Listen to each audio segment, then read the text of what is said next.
komersialisasi pendidikan, hingga kriminalisasi. Sebelumnya, perkenalkan saya Mei Alfika dari Pers Mahasiswa Poros Universitas Ahmad Dahlan yang akan memoderatori diskusi publik serial Tagar 2 pada sore hari ini. Kembali saya sapa teman-teman, selamat sore semuanya. Perlu kita ingat lagi, pada tepat seminggu yang lalu, di hari Minggu dan di jam yang sama juga, sama-sama kita mengadakan diskusi serupa, tapi series Tagar 1 yang mengundang perwakilan Serikat Dosen UP 45, juga LBH Jogja, kemudian ada juga KIKA, kemudian perwakilan dari kawan-kawan kolaborasi yaitu dari LPM Keadilan FHUII. Sebenarnya kami juga mengundang Rektorat UP 45, namun ataupun yang mewakili, tapi sayang sekali tidak ada konfirmasi di hari itu. Begitupun juga dengan hari ini, sebenarnya kami juga mengundang perwakilan rektorat, tapi sayang sekali di per hari ini juga pihak tersebut belum mengonfirmasi apapun. Adapun di seri Tagar 1 kemarin, kita ini sedikit flashback ya teman-teman.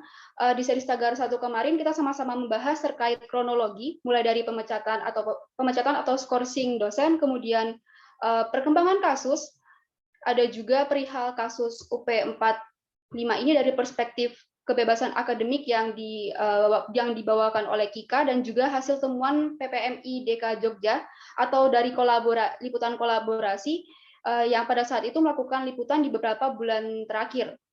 Dan di hari ini pun dengan narasumber yang berbeda, kita akan sama-sama berdiskusi dengan topik kejahatan akademik. Sebelumnya izinkan saya untuk menyapa terlebih dahulu narasumber-narasumber kita yang akan menemani kita pada diskusi kali ini. Halo Mas Puguh.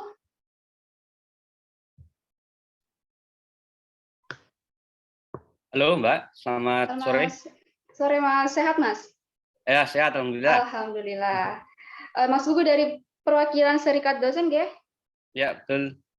Adapun halo Pak Erik, ini monggo saya panggilnya Pak atau Mas ini? Mas aja Mas. Oke, Mas. Atau panggil nama aja. Ya, sore. Mbak Oke. Mei. Mas Erik dari Social Movement Institute, nggih? Ya. Oke. Kemudian ada juga Saudara Evra dari mahasiswa Universitas Proklamasi 45.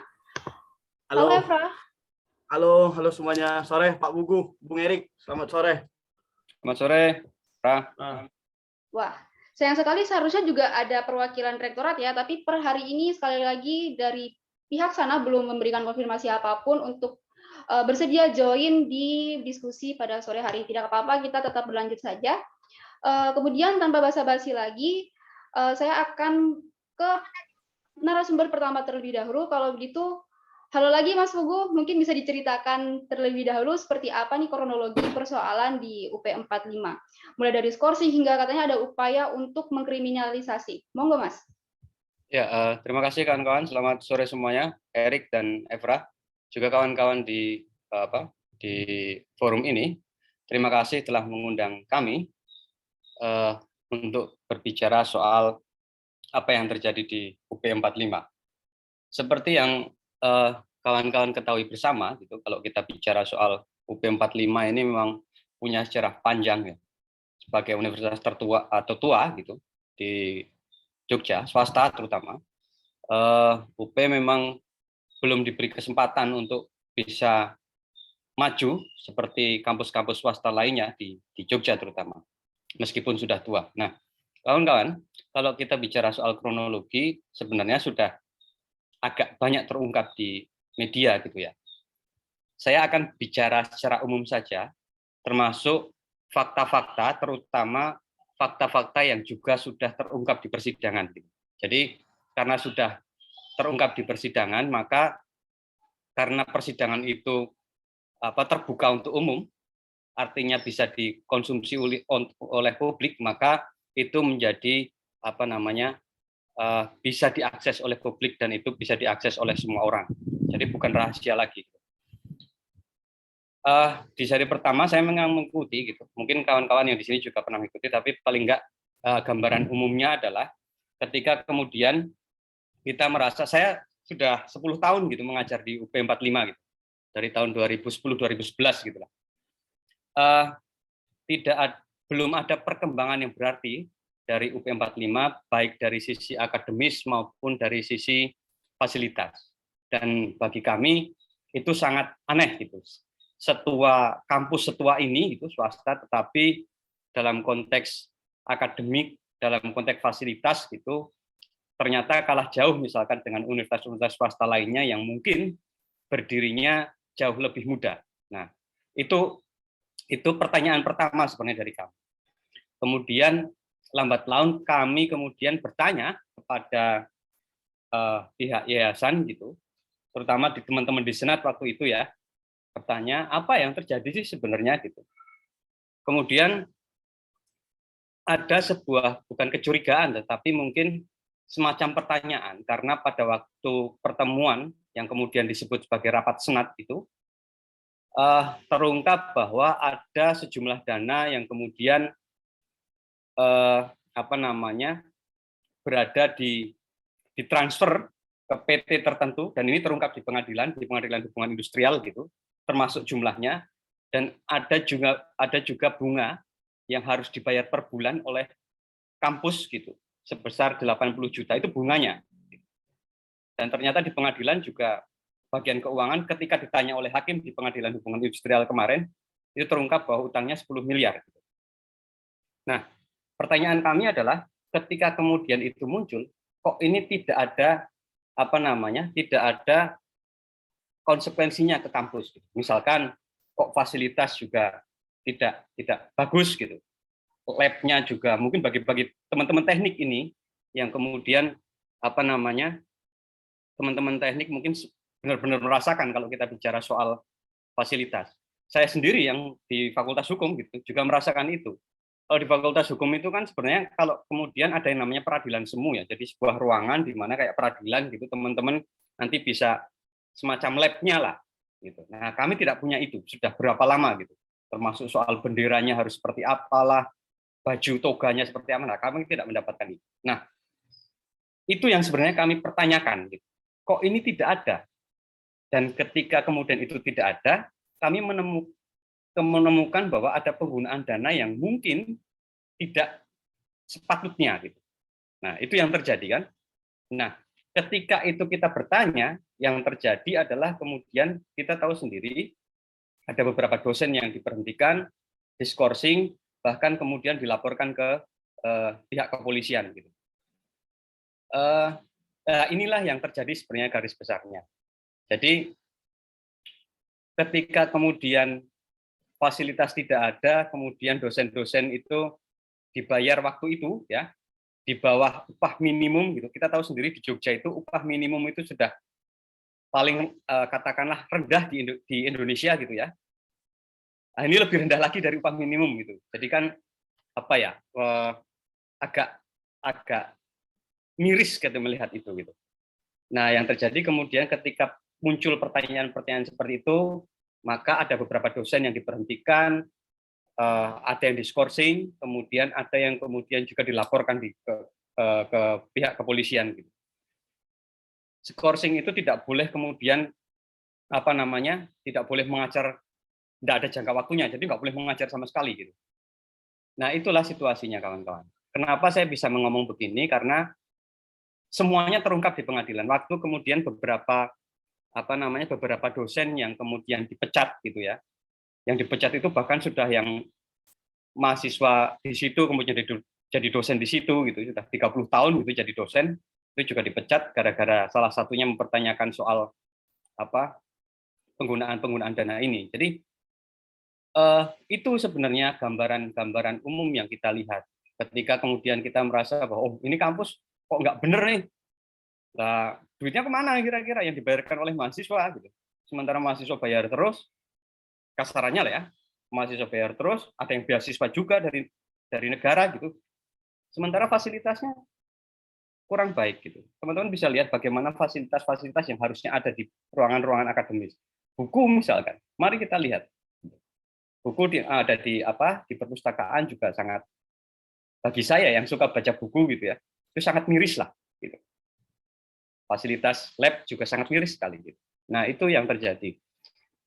Ketika kemudian yang kedua, ketika kemudian beberapa dosen ini diberhentikan, tentu saja kan harus ada di pengadilan ya, gugat di pengadilan ya, karena memang diberhentikan menurut kita, menurut kami itu tidak benar. Gitu. Nah, di situ kemudian ketika hakim nanya ke saksi yang oleh yayasan, itu terungkap bahwa memang benar bagian keuangan mengirim ke PT tertentu sekian juta gitu per bulan gitu, yang jumlahnya menurut kami juga agak fantastis.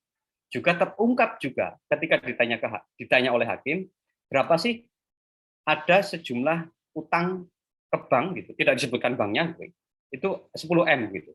10M yang itu diangsur per bulannya 80 juta gitu. Nah, ini kan menjadi aneh terutama bagi kita lah. Kok bisa gitu? Apa yang terjadi? Kalaupun mungkin ada, ya buka keuangannya deh. Seperti apa sih sebenarnya yang terjadi? Karena apa? Kenapa kemudian kita melakukan ini? Kita harus pahami bersama-sama bahwa yang namanya universitas swasta itu ada yang namanya yayasan. Yayasan ini konstruksinya adalah paling tinggi. Yayasan, di bawah yayasan itu ada universitas. Ya. Oke.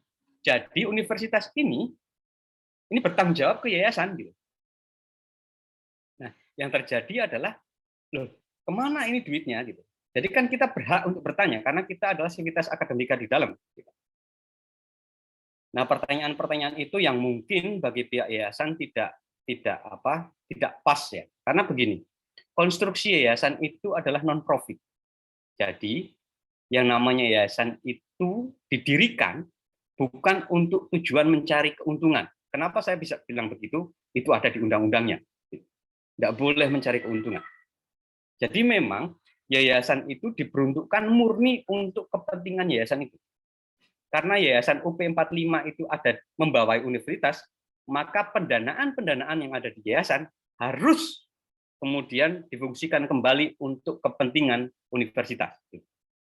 Ya logikanya fasilitas dong, fasilitas apapun itulah yang mendukung kegiatan-kegiatan akademik. Termasuk kemudian seharusnya juga ruang-ruang mungkin teman-teman kalau zaman saya kemarin ya, teman-teman di katakanlah di organisasi mahasiswa kan juga punya hak tuh diberikan dana untuk kegiatan tuh, itu juga seharusnya diberikan karena bagaimanapun ada uang mahasiswa yang masuk ke situ posisinya. Nah, ini kemudian yang terjadi ketika ini bergulir gitu, kemudian setelah dipecat juga kemudian ada beberapa dosen yang kemudian dilaporkan, termasuk saya kemudian dilaporkan ke Polda gitu terkait dengan pencemaran nama baik gitu dan keterangan palsu gitu. Kemudian ada beberapa dosen yang dilaporkan juga soal pemalsuan dokumen, entah seperti apa itu ke Polda gitu. Jadi kemarin beberapa teman dosen juga dijadikan saksi gitu. Jadi memang itu situasinya yang terjadi gitu. Jadi sebenarnya apa yang kita lakukan ini kan kalau kita boleh jujur ya demi kepentingan universitas, bukan demi kepentingan segelintir dosen gitu. Kalau kita bicara soal kepentingan segelintir dosen ya mending kita nggak usah ada di UP, kita ngajar aja di luar kan selesai urusan gitu. Saya ngajar di luar selesai urusan, teman-teman ngajar di luar aja selesai urusan. Gitu. Tapi kan nggak seperti ini yang harus dilakukan. Gitu. Bahwa kemudian kalau kita menemukan sesuatu yang kita kira nggak benar ya kita pertanyakan gitu. Itu menurut kami sebagai sebuah bentuk kritik terhadap kebebasan yang seharusnya ada secara akademik di tempat kita di UP 45 gitu. Karena dosen itu kan punya ruang-ruang kebebasan akademik itu. Dosen punya apalagi mahasiswa gitu kan. Gitu. Jadi situasinya begitu kan kawan. Kalau boleh dikonstruksikan dan boleh dipersingkat ya. Jadi situasinya terakhir adalah beberapa dosen memang dilaporkan gitu. Khusus saya gitu dilaporkan dalam konteks Undang-Undang ITE. Undang-Undang ITE karena dianggap memberikan keterangan palsu terkait dengan pernyataan saya di sebuah media gitu. Nah, ini juga aneh gitu. Saya itu narasumber gitu. Narasumber itu kan nggak bisa dikenai Undang-Undang ITE gitu kan. Undang-Undang ITE itu dikenai ketika misalnya kawan-kawan ngupload nih di Instagram, di Facebook, nah di WA, itu mungkin bisalah kita diskusikan. Tetapi saya sebagai narasumber, masuk narasumber kemudian dipidana, misalkan itu kan aneh gitu. Bahwa kalau narasumber nanti dipidana, berapa banyak orang di Indonesia yang jadi narasumber di koran kemudian dipidana meskipun tidak setuju dengan pemerintah gitu. Nah, itu kan yang apa? Yang aneh gitu. Jadi kalau disebut sebagai kriminalisasi mungkin bisa jadi demikian gitu. Karena memang situasinya juga mendukung untuk disebut sebagai itu. Itu kawan-kawan yang mungkin sebagai pembuka dari saya selaku wakil dosen yang mungkin beberapa diskorsing dan diberhentikan gitu terkait dengan ini. Intinya apa? Intinya bahwa kami menanamkan apa yang namanya idealisme dalam diri kami. Kita ingin menanamkan bahwa kalau ada sesuatu yang dirasa kurang benar, ya sudah kita pertanyakan itu. Kami tidak ingin muluk-muluk dalam hal ini. Kami ingin bahwa UP 45 ini menjadi lebih baik. Menjadi lebih baik, menjadi seperti universitas swasta pada umumnya. Yang wajar gitu. Yang kemudian fasilitasnya baik, kepentingan untuk mahasiswanya juga tercukupi gitu. Fasilitasnya juga baik gitu. Karena apa? Ingat bahwa di universitas, di yayasan, perguruan tinggi terutama swasta ya, stakeholder paling utama itu mahasiswa. Kenapa saya bilang begitu? Mahasiswa itu yang membayar kampus. Itu sudah tidak bisa dipungkiri lagi. Kampus bisa besar itu karena paling banyak itu ya dari mahasiswa yang membayar gitu. UP 45 ini bukan sebuah universitas besar yang kemudian banyak mendapatkan dana dari luar lah ya. Maksudnya luar itu dana dari apa? Di luar mahasiswa. Saya berani katakan 70-80% pendanaan di kampus itu ya dari mahasiswa gitu, dari pembayaran SPP itu gitu. Jadi bagi kami apa yang kami lakukan ya salah satunya kepentingan ini gitu, agar kemudian jika mahasiswa hadir gitu, ya ini yang terjadi, fasilitas ini yang harus kita perbaiki agar dukung ini. Gitu. Teknik minyak, teknik sip, apalagi teknik macam-macam, teknik industri di UP 45 itu kan apa namanya? Laboratoriumnya juga tidak terlampau tidak bagus gitu menurut saya. Nah, ini yang terjadi. Hanya saja memang tidak semua dosen mempunyai keberanian seperti ini. Gitu. Tidak semua dosen mempunyai keberanian untuk mengatakan apa yang seharusnya dilakukan. Tidak semua dosen kemudian berani mengatakan apa yang benar. Gitu. Itu yang situasinya ya hampir kayak mahasiswa lah. Tidak semuanya juga tidak semuanya juga berani mengatakan itu. Yang ingin kami katakan sekali lagi bahwa kami di sini mencoba menanamkan dan mencoba untuk memberi contoh bahwa inilah kalau ada sesuatu yang benar ya sudah katakan itu yang benar. Nah itu sementara Mbak Mei dan kawan-kawan sebagai salah satu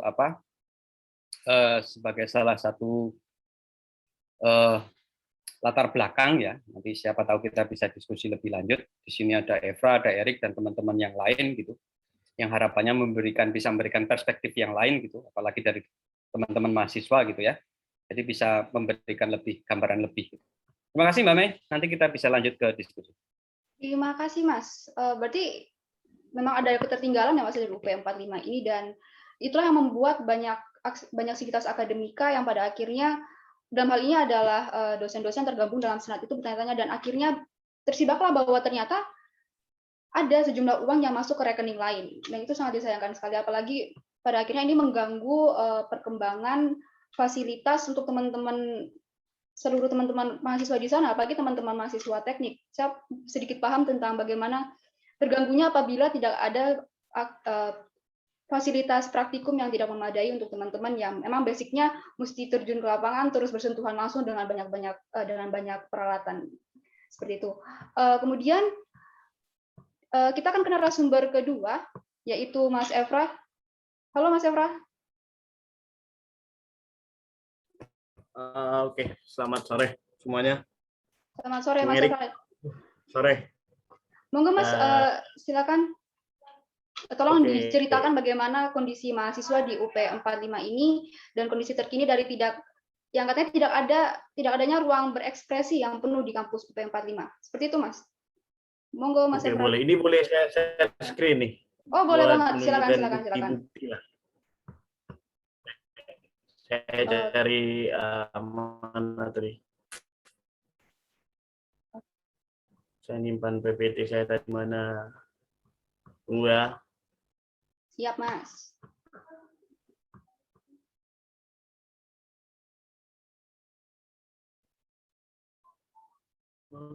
Boleh.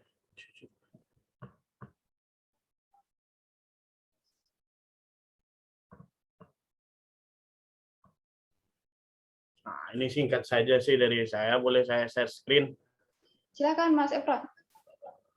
sedikit. Ah. Oke, sebelumnya saya ingin bercerita tentang, karena memang saya lihat di TOR diskusi pada sore hari ini saya menyampaikan tentang demokrasi kampus. Saya ingin mengutip sedikit buat pijakan kita diskusi sore hari ini, Undang-Undang Nomor 12 itu tentang perguruan tinggi yang baru saya akses. Nanti kan ada Pak Pugu, orang dari hukum, monggo nanti dikoreksi kalau saya salah. Itu ada penyelenggaraan, ada poin A dan B, demokratis dan berkeadilan serta tidak diskriminatif dengan menjunjung tinggi hak asasi manusia, nilai agama, nilai budaya, nilai kemajemukan, persatuan dan kesatuan bangsa. Itu kan yang tertera di Undang-Undang Perguruan Tinggi ini. Empat foto ini tercetak di buku akademisnya atau buku kalender apa nih, buku panduan akademik 2045 ini. Lucunya ini di poin 4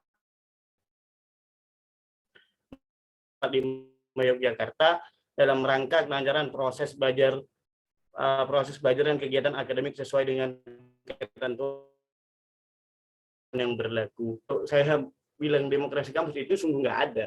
Karena dengan beberapa kejadian kemarin, kami yang tergabung di Aliansi Mahasiswa UMP 45 yang sekarang kami ganti menjadi keluarga besar mahasiswa UMP 45, itu kemarin kita sempat mau mengadakan sebuah panggung bebas, panggung seni bebas buat ajang pertemuan mahasiswa gitu loh. Dan akhirnya kami mendapat surat yang seperti tertera di sebelah saya ini. Kami mendapatkan surat bahwasanya kegiatan ini bukan kegiatan hadiri kegiatan ini. Kan lucu akhirnya. Masa sekelas mahasiswa yang ingin berkreativitas gitu kan dilarang di kampus sendiri. Sedangkan oke lah, ini di luar kampus. Saya berikan contoh lagi kemarin-kemarin dari kawan-kawan mahasiswa yang terlibat di keluarga besar mahasiswa UMP 45 atau aliansi UMP 45 sempat mengadakan lapak belajar atau lapak baca itu di depan kampus. Yang awalnya kronologinya awalnya kawan-kawan ingin mengadakan di dalam kampus, tapi dari pihak kampus itu menanyakan apa atas dasar apa ini kok ada lapak baca gitu, atas dasar apa, tujuannya apa. Loh kan dijawab sama kawan-kawan ya tujuannya buat belajar gitu, kenapa harus gini ya. Terus mereka bilang loh tujuannya apa, maksudnya apa, ya kan aneh gitu, sekedar buka lapak baca buat kawan-kawan sama-sama belajar gitu dilarang. Bisa saya katakan ya diduga-duga kan gitu kalau ditanya tujuannya apa gitu. Sama ini suara saya dengerin jelas nggak? Terdengar, Mas. Kan lucu akhirnya UP 45 ini sendiri. Padahal jelas ketika kawan-kawan ingin mengadakan kegiatan di dalam itu dilarang, dan akhirnya kawan-kawan mengadakan kegiatan di luar kampus dan itu dicurigai. Dan kami menganggap itu sebuah tindakan diskriminatif karena ditanya maksudnya apa, tujuannya apa gitu. Sampai panggung bebas ini narasumber narahubung kami itu sempat diteror, sempat ditelepon sama entahlah pihak mana, banyak hal yang menelpon, sampai WA-nya sempat memasukkan PIN ulang berkali-kali. Kan lucu akhirnya, sekedar kita mengadakan panggung bebas, judulnya juga jelas, panggung bebas, musikalisasi puisi, akustik, lip painting, lapak baca, dan menampilkan penampilan lainnya. Kami mengundang nih seluruh mahasiswa yang terlibat 245, seluruh UKM-UKM, kami undang. Cuman keluarlah dari mereka itu surat yang instruksi langsung kepada Kaprodi, Dekan, dan lain-lain bahwasanya UKM dilarang menghadiri bahasanya panggung bebas itu seluruh dekan dan kepengurusan untuk disampaikan kepada pengurus himpunan masing-masing untuk tidak diketahui. Kan lucu loh, kita mau mengadakan kegiatan biasa gitu, nggak ada maksud apa-apa gitu, kok sampai dikeluarkan surat begitu. Karena akhirnya kita bertanya ya, yang dibilang demokrasi birokrasi kampus di UP hari ini ya kalau saya bisa saya katakan ya nggak ada gitu. Karena memang nggak ada ruang-ruang kebebasan. Kalau saya masuk lagi ke sistemnya pendidikan yang diajarkan Ki Hajar Dewantara nih, kalau saya nggak salah pemahaman kan itu ada tentang terimong, among, ngomong, ngemong. Ya harusnya kan kita ini sebagai mahasiswa gitu berikan sebuah wawasan gitu. Kalau memang acara ini kita salah, ya monggo dikasih tahu kita tuh di mana. Tapi pihak kampus tanpa mengedepankan diskusi langsung mengeluarkan surat. Berarti kan proses-proses tersebut terjadi secara sepihak karena nggak mengedepankan sebuah proses diskusi dengan mahasiswa. Padahal yang kami inginkan ya monggo kalau mereka pihak kampus mau ngajak diskusi ya kami terbuka gitu. Sampai ada tuduhan bahwasanya mahasiswa yang bergerak atau yang mengadakan acara ini terlibat di dalam grup A, B, C, kan aneh akhirnya kok bisa sampai kami dituduh gitu bahwasanya kami ikut gerakan ABC, ya kan beda gitu. Kami dituduh sebagai ikut gerakan serikat dosen, beda gitu. Ya secara prinsip mungkin kawan-kawan ada yang berpartisipasi atas dosennya kok digituin, cuman kan secara gerakan berbeda, secara fungsionalnya berbeda, tapi tetap tuduhan itu dan atas dasar yang tidak relevan sama sekali. Bukti-bukti yang dituduhkan kepada kami itu tidak relevan, buktinya ya secara sepihak banget gitu yang diadakan oleh UP 45. Dan sampai sekarang kalau saya boleh katakan undangan-undangan diskusi itu ya belum ada. Kalau kami dari mahasiswa sendiri dari UP 45, ketika memang ada permasalahan kami tetap mengedepankan diskusi dengan pihak kampus, pihak rektorat. Karena apa? Kami menganggap mereka tuh ya sebagai orang tua kami lah. Kami kan yang kuliah di sana gitu, kami yang bayar gitu. Mereka bisa memutarkan suatu sistem pendidikan atau birokrasi kampus kan juga karena kami yang bayar, walaupun mungkin ada yang telat bayar kan. Cuman kan tetap kami yang bayar gitu. Apa salahnya gitu mahasiswa diminta untuk diskusi, jangan didiskriminatif terus gitu loh. Saya pun aneh akhirnya melihat kelakuan birokrasi seperti itu. Ya betul, kita sudah meminta surat buat audiensi, tidak direspon sama sekali. Ya betul itu, audiensi tidak direspon sama sekali. Kemarin kita minta audiensi supaya jelas permasalahan ini itu apa sih, biar nggak ada kotak-kotak gitu. Ya monggo kalau mau diskusi antara serikat dosen, mahasiswa atau pihak rektorat kampus, kita duduk bareng mengedepankan yang namanya diskusi, bukan tindakan diskriminatif dengan mengeluarkan surat seperti tadi kan aneh. Mungkin ya di kampus kawan-kawan nggak pernah ya seperti itu, cuman di UP yang terjadi seperti itu, aneh banget. Buat masuk kampus pun dilarang. Kalau saya bisa katakan ya benar kata Pak Bubu tadi, kalau masalah fasilitas, perpus, ya perpus ini pengalaman saya pribadi ya, saya bercerita. Saya ingin masuk perpus, itu susah minta ampun. Susahnya kenapa? Karena kemarin pegawai perpus itu cuma satu, itu pun merangkap jabatan dengan kerja lainnya. Jadi akhirnya kemarin perpus seminggu 3 kali buka. Karena pegawainya ada kesibukan, akhirnya seminggu nggak sama sekali buka. Akhirnya kan saya yang waktu itu mau cari referensi buat tugas akhir, agak kesusahan. Kan aneh, padahal fungsi kampus jelas buat mendidik mahasiswa gitu. Tapi kampus tidak memfasilitasi hal itu. Ketika kita nyari fasilitas atau kita mencari sebuah kreativitas di luar, suratin juga. Makanya kalau saya itu bingung dengan pihak UP 45 nih. Pola pikirnya tuh gimana sih? Arah pemikiran mereka terhadap melihat mahasiswa itu gimana? Kan aneh kalau mahasiswa cuma dicap sebagai pemberontak gitu, atau enggak selalu melawan birokrasi kampus, tapi tidak pernah diskusi sama sekali dengan mahasiswa. Diskusi kita nggak ditanggepin, terus dicap. Nah, anehnya di situ pihak UP 45 ini. Kondisi mahasiswa ya bisa saya katakan seperti itu sekarang. Kalau terkait fasilitas tadi mungkin udah disinggung Pak Bubu, apalagi cukup menarik ya singgungan Pak Bubu tadi terkait penyelewengan dana gitu. Oh ternyata fasilitas yang selama ini tidak ada di UP itu sempat-sempatnya ada penyelewengan dana. Kan birokrasi ini emang aneh. Bisa saya katakan kalau memang di sini ada pihak kampus, saya ingin mengatakan arah perguruan tinggi UP 45 ini kemana gitu. Benar nggak buat mencerdaskan kehidupan bangsa atau buat memaklarkan sebuah bisnis atau sebuah bisnis pendidikan. Kan kalau ada pihak kampus saya ingin bertanya seperti buat mengedepankan diskusi gitu loh. Mungkin itu saja kondisi terkait mahasiswa sekarang. Yang pasti tindakan diskriminatif atau demokrasi yang selama ini mahasiswa lainnya di UP itu nggak ada sama sekali. Buktinya tadi udah jelas yang saya kasih DPPT. Ketika kita mengadakan pembebas disuratin. Mungkin begitulah keadaan mahasiswa UP sekarang. Baik Mas Efra, terima kasih.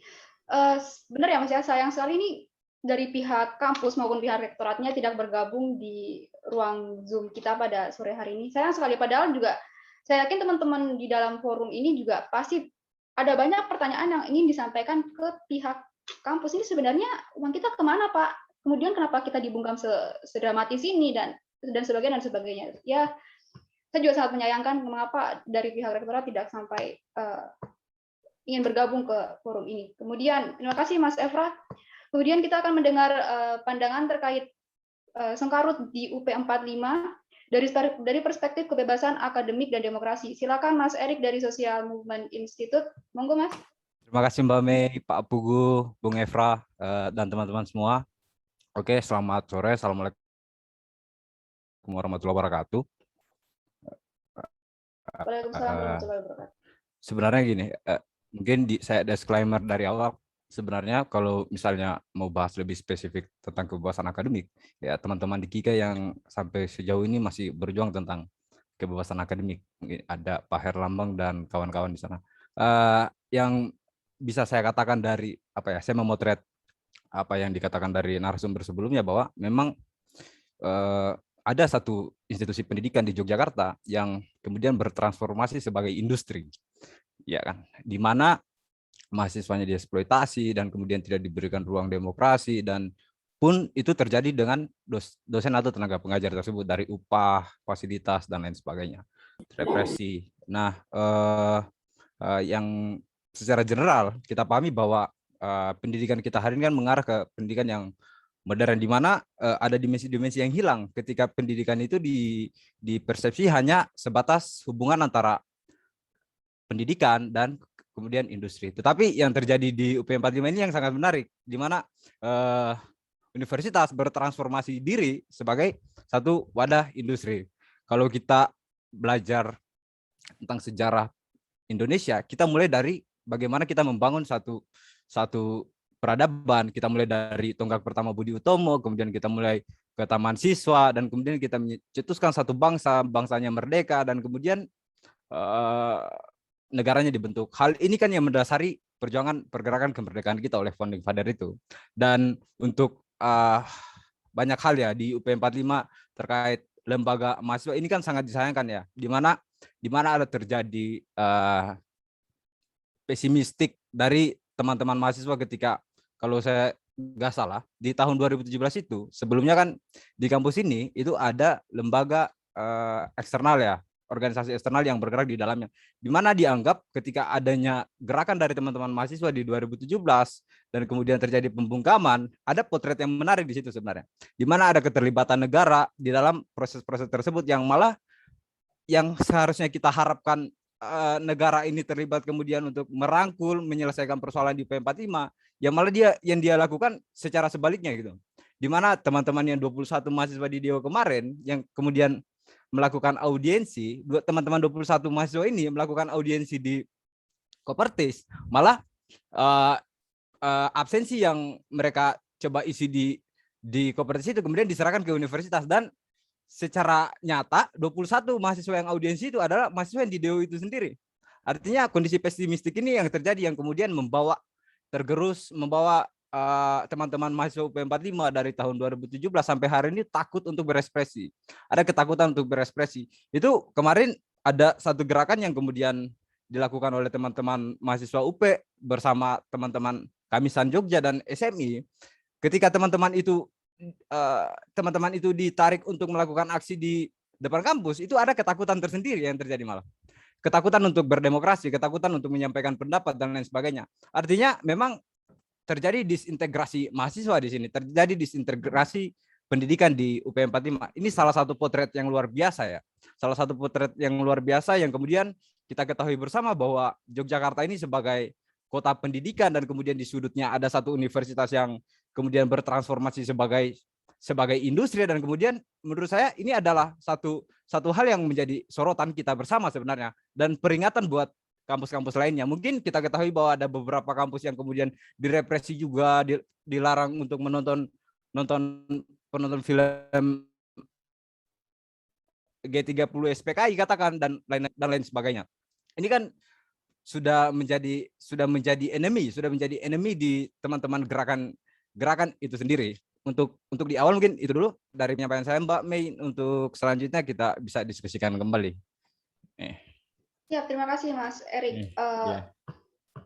Demikian kita sudah mendengarkan penyampaian dari 3 narasumber kita. Mungkin setelah ini akan saya buka sesi diskusinya. Monggo bagi teman-teman di dalam forum ini yang ingin bertanya mengenai, tadi sudah disampaikan mengenai kronologi, kemudian kondisi terkini UP 45, dan tadi juga terkait kebebasan akademik. Mungkin dari 3 topik tersebut, dari teman-teman di sini, jika ada yang ingin dipertanyakan, monggo saya persilakan. Bisa langsung open mic.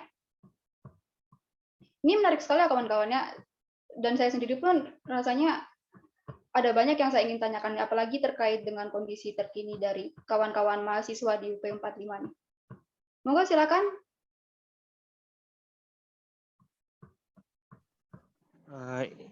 Ya Mbak, mau izin bertanya.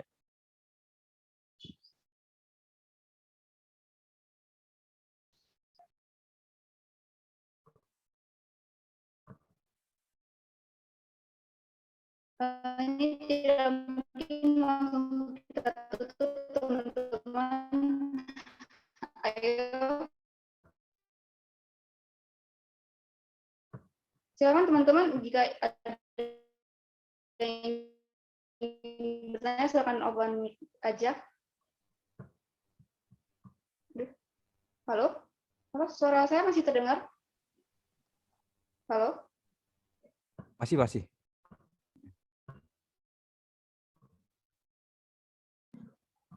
Iya Mbak, saya Halo? mau izin bertanya. Oke. Terima kasih, Mas. Mungkin untuk pertanyaan pembuka dulu, saya ingin bertanya ke Mas.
Halo, mohon maaf tadi.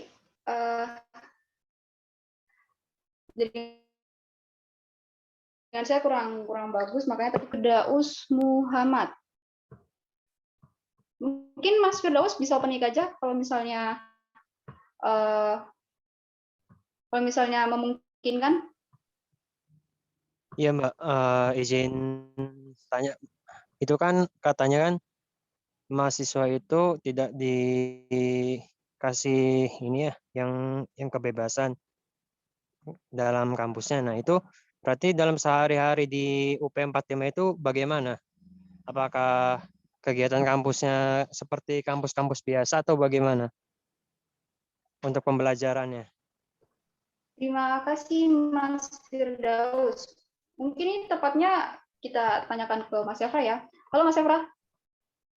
Halo. Monggo Mas, mungkin bisa langsung dijawab. Oke, tadi apa ya? Berarti kegiatan kampus Benar, kegiatan kampus hari-harinya hari-harinya. bagaimana ya? Benar. Nah, kalau sebenarnya kegiatan kampus di UP itu sehari-hari agak sepi kalau di UP itu. Boleh lah mahasiswa-mahasiswa di sana. Karena memang sulitnya membuat suatu kegiatan di UP itu harus di dan sini sampai buat pinjam ruangan dan lain-lain.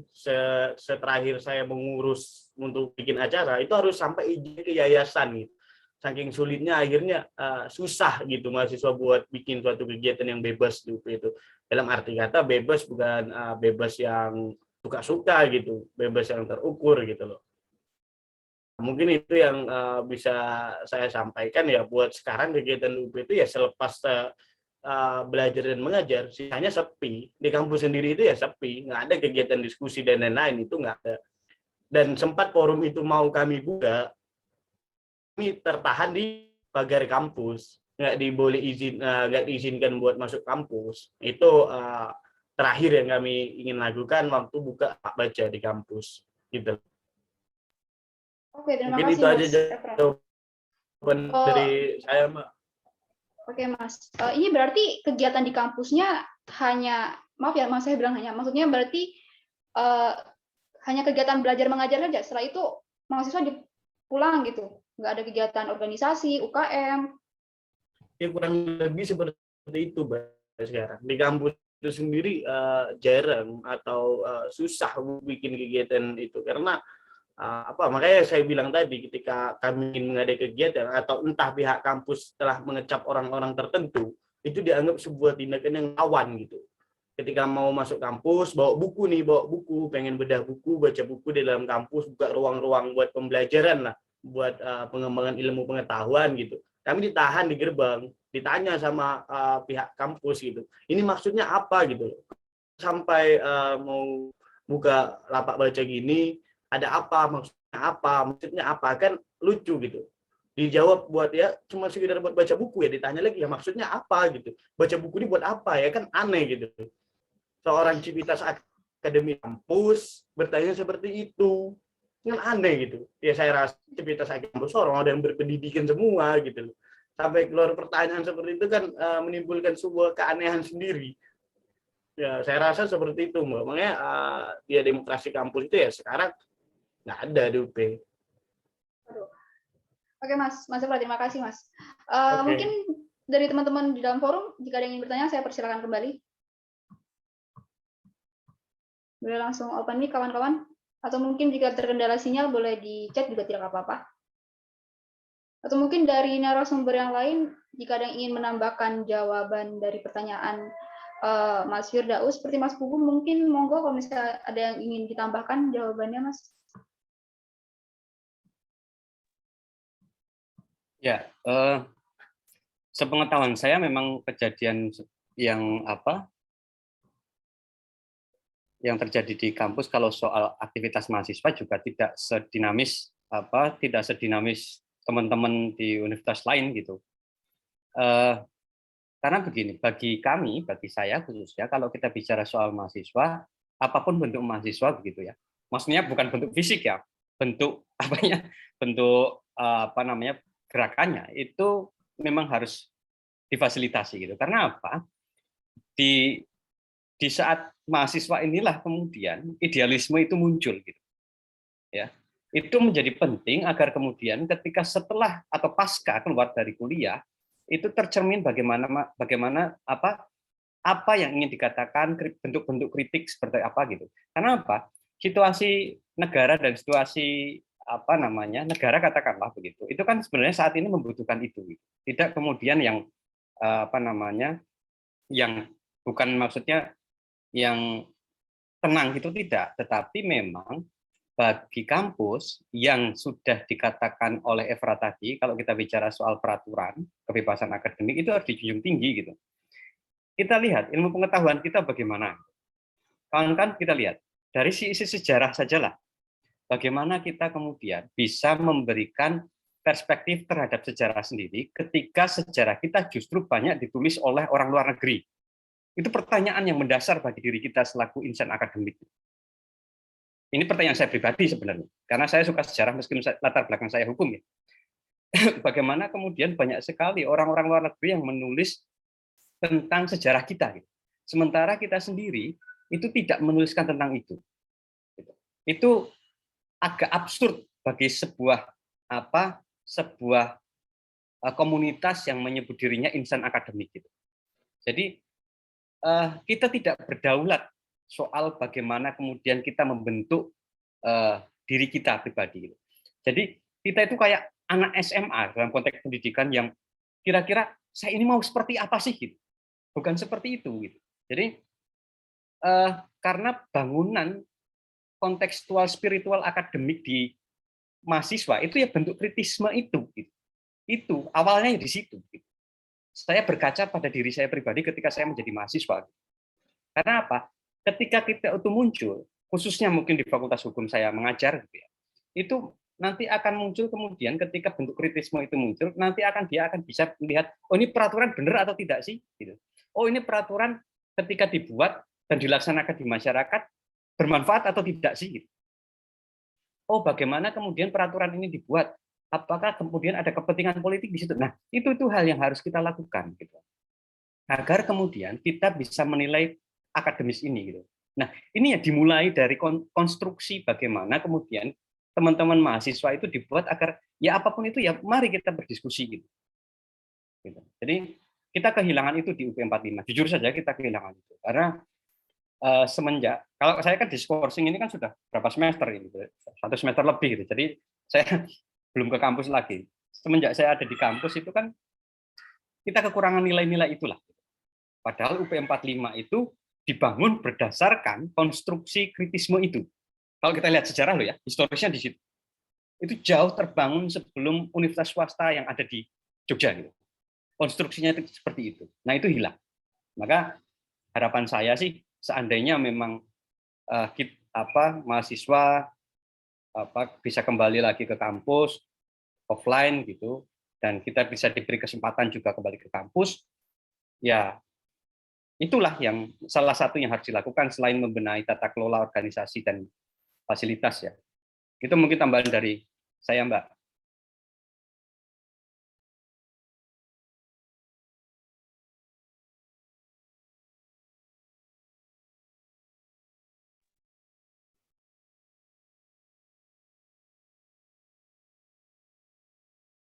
Itu Mbak Mei, silakan. Terima kasih Mas. Mungkin untuk Mas Erik mungkin ada pandangan lain kah mengenai mengenai pertanyaan ini dan jawaban-jawaban dari Mas Evra dan Mas Pugu? Ya, sedikit. Menarik ya. Menarik yang menjadi menarik bahwa tadi sudah diungkapkan bahwa bahkan sekelas ruang pun tidak ada buat mahasiswa dan tidak ada buat dosen. Di mana memang ada ya, aku sempat ya tahu juga di dalam bahwa rektor tersebut menjabat sebagai ketua senat juga, di mana ada double otoritas di sini. Artinya senat itu kan kemudian yang mengabsahkan statuta daripada universitas tersebut atau lembaga pendidikan tersebut. Secara general kita memandang pendidikan dalam konteks modern hari ini, ya pendidikan dalam hari ini tuh kita mengenal ide tentang yang namanya linearitas misalnya. Pendidikan dijalankan menuju ke arah yang spesialisasi. Tetapi lebih daripada itu di UP 45 malah sebaliknya gitu loh. Lebih daripada pendidikan hanya sebatas untuk membangun hubungan antara industri dan kemudian pendidikan, di mana jasa-jasa atau kompetensi yang dihasilkan oleh universitas kemudian itu diberikan oleh industri tersebut sesuai apa yang menjadi kebutuhan daripada industri tersebut. Ini kan menyempitkan dunia pendidikan itu tersebut. Ada link and match antara pendidikan dan kemudian industri tersebut, di mana pendidikan mempunyai kecakapan teknis dan kemudian dia di mana mahasiswa tersebut punya kecakapan teknis, pemerolehan skill dan kemudian terlibat di industri. Artinya kalau bisa dikatakan bahwa pendidikan hari ini harusnya direorientasi, di mana kalau kita punya filsafat pendidikan, sejarah falsafah pendidikan ya, Ki Hajar Dewantara, di mana dikatakan ada olah rasa, olah karsa, olah olah pikir, olah rasa, olah karsa, olah tindakan itu malah lebih daripada itu gitu loh, yang tidak terjadi di UP 45 ini. Lebih kompleks daripada itu. Mungkin solusi yang seharusnya didorong oleh teman-teman UP 45 bagaimana membangun solidaritas tersebut dengan isu bahwa pendidikan hari ini yang seperti ini secara general kita diarahkan ke arah yang spesialisasi, di mana hidup kita misalnya kita dalam konteks biologi ya, pembagian cabang-cabang keilmuan di mana kita akreditasi jurnal tersebut itu lebih tinggi nilainya apabila lebih spesifik lagi. Misalnya kita tadinya bicara tentang biologi, kemudian kita masuk membahas tentang jamur misalnya, kemudian lebih spesifik lagi varietas jamur misalnya, akreditasinya lebih tinggi. Artinya kita tergerus oleh persoalan ini tersebut. Di Jogja ini kan banyak kampus juga yang kemudian, saya ulangi, di Jogja bukan hanya UP 45 yang meresahkan tentang bagaimana represi tentang kebebasan akademik ya, misalnya di UAD, di kampus Mbak Mei misalnya, di mana mahasiswa gondrong itu dilarang ya. Mahasiswa gondrong itu dilarang, apa yang kemudian mendasari bahwa mahasiswa gondrong dilarang, takutnya dikira perempuan, padahal kalau mau dibilang ya itu kampus Islam ya, di mana perempuan kemudian diarahkan untuk menggunakan hijab. Takutnya katanya pihak kampus nanti si laki-laki sama si perempuan sama gitu loh. Jadi represi itu yang kemudian ada di lembaga universitas. Di sisi lain, mungkin kemarin yang kemudian saya ikuti juga menarik dari Kika ya, di mana ada dosen yang melakukan plagiasi dan lain sebagainya. Ya itu kita bisa menarik simpul-simpulnya dari situ. Di UP45 saya juga tahu bahwa di UP45 itu kemudian kita tidak kemudian bisa mengkonsumsi jurnal yang memang lahir dari UP45. Dasarnya karena kenapa? Karena kita tidak mempunyai sumber daya manusia yang baik, fasilitas yang baik. Misalnya dari beberapa yang diungkap tadi bahwa dosen-dosen tersebut kemudian ketahui dia punya kompetensi di bidang itu, kemudian dia diangkat jadi wakil rektor di bagian kemahasiswaan misalnya. Dia tidak memahami bagaimana dinamika mahasiswa. Dia tidak memahami bahwa mahasiswa itu punya kebebasan untuk menyatakan pendapatnya, berekspresi dan lain sebagainya. Sementara dibungkam ruangnya itu loh, dibungkam ruang untuk berdemokrasinya. Bagaimana kemudian kita kemudian punya cita-cita bahwa pendidikan itu adalah satu hal yang begitu suci misalnya. Jadi yang bisa saya katakan bahwa sebenarnya teman-teman di UP sebenarnya menghadapi satu seseorang yang kemudian kita sadari dia bukan seperti manusia, tapi dia apa gitu loh. Kemudian bisa merepresi itu. Jadi apalagi kalau misalnya kemudian dia kemudian melakukan bisnis di dalam universitas, bagaimana dengan teman-teman mahasiswa yang kemudian dia orang tuanya seorang petani katakannya. Misalnya petani di Wadas misalnya yang kemudian hari ini dieksploitasi oleh negara, kemudian dia harus menghidupi anaknya dan menyekolahkan anaknya. Kira-kira itu gimana? Kalau misalnya ya solusi saya kampus ini harusnya bubar gitu. Mungkin itu, Mbak.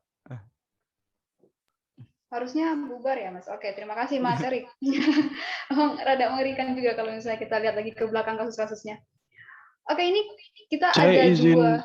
Oh ya, mohon maaf ini Mas, kita akan ke pertanyaan yang lebih dulu masuk ya Mas. Dari Manusia Merdeka. Sorry sebelumnya nggak bisa on mic, sinyalnya susah. Izin bertanya Kak, banyak berita beredar bahwasanya Rektor Universitas Proklamasi 45 dilaporkan ke pihak hukum. Yang saya tanyakan sampai saat ini proses tersebut sampai mana ya? Mungkin ini terima kasih untuk Manusia Merdeka. Mungkin pertanyaan ini bisa saya lempar terlebih dahulu ke Mas Puguh. Halo Mas Puguh. Ya. Monggo Mas, mungkin bisa dijawab pertanyaan dari Manusia Merdeka. Namanya Manusia Merdeka dari suaranya Ferdian. Ya. Yang terjadi adalah karena kita mengetahui ada penggunaan dana yang yang tidak selayaknya itu. Sementara kalau kita kemudian tidak melakukan apapun, teman-teman ini dosen katakanlah tidak melakukan apapun, tidak akan terkuak. Salah satu cara yang agak terkuak ya begini gitu. Ada beberapa dosen yang kemudian melaporkan tindakan tersebut. Maka apa yang saya katakan tadi itu, misalnya uang ada sejumlah uang ke metro, ke sebuah PT, kemudian ada hutang, itu ya gara-gara apa yang dilakukan polisi gitu. Polisi kemudian menyelidiki itu ya hasilnya ini gitu. Nah, terakhir kemudian sudah di tahap penyidikan dan gelar perkara. Jadi gelar perkara itu adalah satu langkah menuju ke penetapan tersangka. Jadi kita tunggu gitu, sama-sama menunggu apa yang situasinya yang terjadi gitu.